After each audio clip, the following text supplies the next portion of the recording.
그러면 먼저 김인수 존경하는 김포 시민 여러분, 안녕하십니까? 김인수 의원입니다. 의장님을 비롯한 동료 의원 여러분, 그리고 공직자 여러분의 노고에 깊은 감사 인사를 드리겠습니다. 본 의원은 최근 김포시에서 논란이 가중되고 있는 향산 스마트시티 도시개발 사업의 특혜 의혹에 대하여 5분 발언을 하고자 합니다. 김포도시공사가 뉴스테이를 공급하겠다는 민간 사업자인 김포 뉴스테이 SPC 주식회사에 용역 비만을 받는 조건으로 한강 시내폴리스 2구역의 사업권을 넘긴 것이 사실로 밝혀져 김포시 사회에 충격을 주고 있는 가운데 김포시가 2018년 2월 26일 김포 뉴스테이 SPC 주식회사로부터 사업권을 승계한 향산 2 도시개발 주식회사로부터 김포시 고촌읍 향산리 231번지 일대 70만 2,469제곱미터의 토지에 2020년 12월까지 미분할 혼용 방식으로 9,948세대의 미니 신도시급 대규모 주택을 공급하겠다는 주민 제안서가 접수됨에 따라 관련 부서 등이 협의 등을 거쳐서 지난 2018년 5월 29일자로 주민 제안 수용을 향산 2 도시개발 주식회사에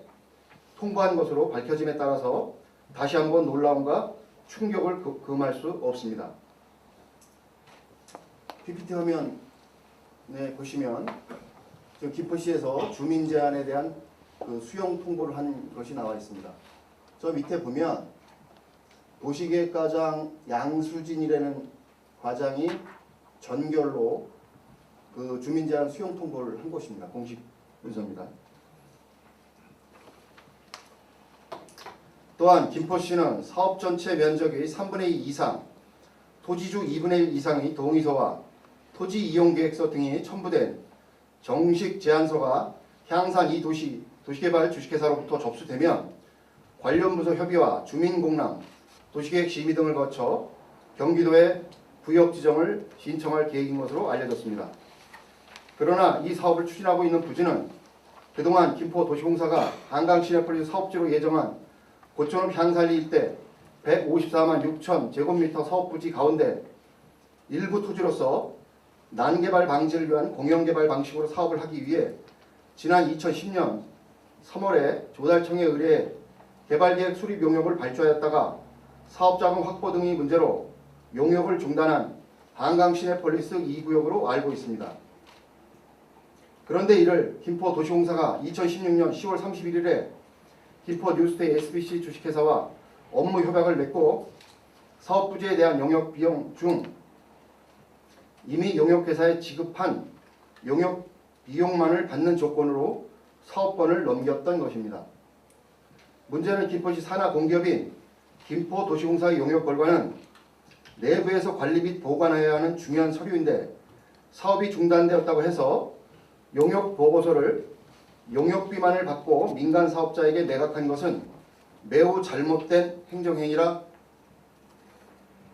여겨지며 또한 이 사업 예정지는 서울과 김포를 잇는 한강로를 따라 한강 시내폴리스 1차 사업지보다 훨씬 서울 쪽에 가깝고 올 3월 분양과 동시에 완판을 기록한 3,500여 세대의 현대 힐스테이트 리버시티와 맞닿아 있어 특혜 의혹이 제기되는 것도 이 때문이며 업계에서는 이 사업의 분양 완료 시에 약 1조 2천억 원의 천문학적 이익금이 발생할 것으로 예측하고 있습니다.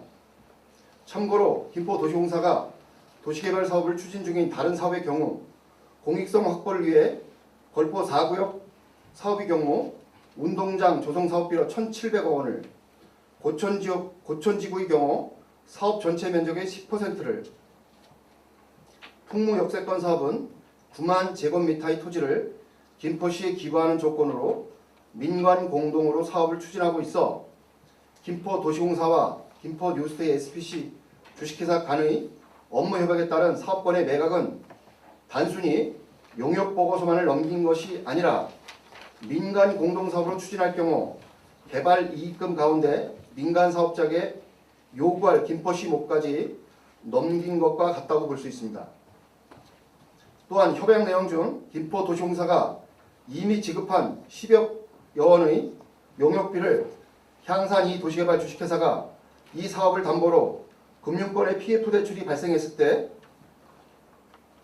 김포도시공사에 주는 조건으로 협약을 체결한 것은 정당하지 않은 공기업의 불법행위라 말할 수 있습니다.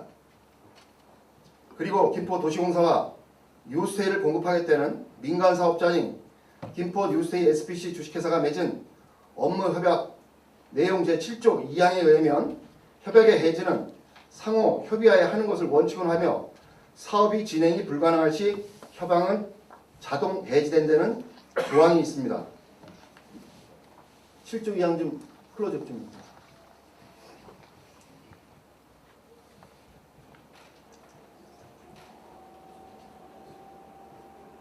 예, 자세히 보이지는 않겠지만 저기 보면 제가 읽어드린 내용이 그대로 있습니다. 사업이 진행이 불가능한 시에는 협약은 자동 해지된다. 7조 2항이 나와 있습니다. 해지된다는 조항이 있음에도 불구하고 뉴스테이의 사업이 불가능하면 사업권을 회수해야 함에도 돌려받지 않고 방임한 김포도시공사에 책임을 묻지 않을 수 없으며 또한 이에 따라 권한과 절차상의 하자에 따른 자격의 문제가 도출된 김포뉴스테이 SBC 주식회사로부터 사업권을 승계한 향산 2 도시개발 주식회사의 김포향산 스마트시티 도시개발 구역 지정 및 개발계획 수립 주민 제한에 대하여 법과 제도에 따른 절차상의 검증도 하지 않고 수용을 통보한 도시계획과의 행정행위는 매우 심각한 권한남용의 사례라고 볼 수 있습니다. 따라서 김포시장은 한강시내펄스 2구역 개발 사업이 민간 사업자에게 매각하는 과정과 주민 제한의 수용 과정이 과연 합리적인 정책 결정이었는지 또한 적법 절차에 의하여 이루어진 결과인지를 관련과와 도시공사를 감사하여 한 점 의혹도 없이 김포 시민들이 수긍하고 이해할 수 있도록 명명백백하게 진실을 밝혀야 할 것입니다. 그리고 이에 따른 사업에 대한 전면 재검토를 하여야 할 것입니다. 또한 이번 사태에 대하여 김포시장은 책임자를 반드시 가려내고 문책하여 다시는 이러한 일들이 재발하지 않도록 필요한 조치를 하고 공직사회가 이를 통해서 김포 시민들에게 신뢰받는 봉사자로서 거듭나는 계기가 되어야 한다고 생각하며 민선 7기 집행부의 성공적인 출발에 있어서 반면 교사의 기회로 삼아야 할 것입니다. 감사합니다.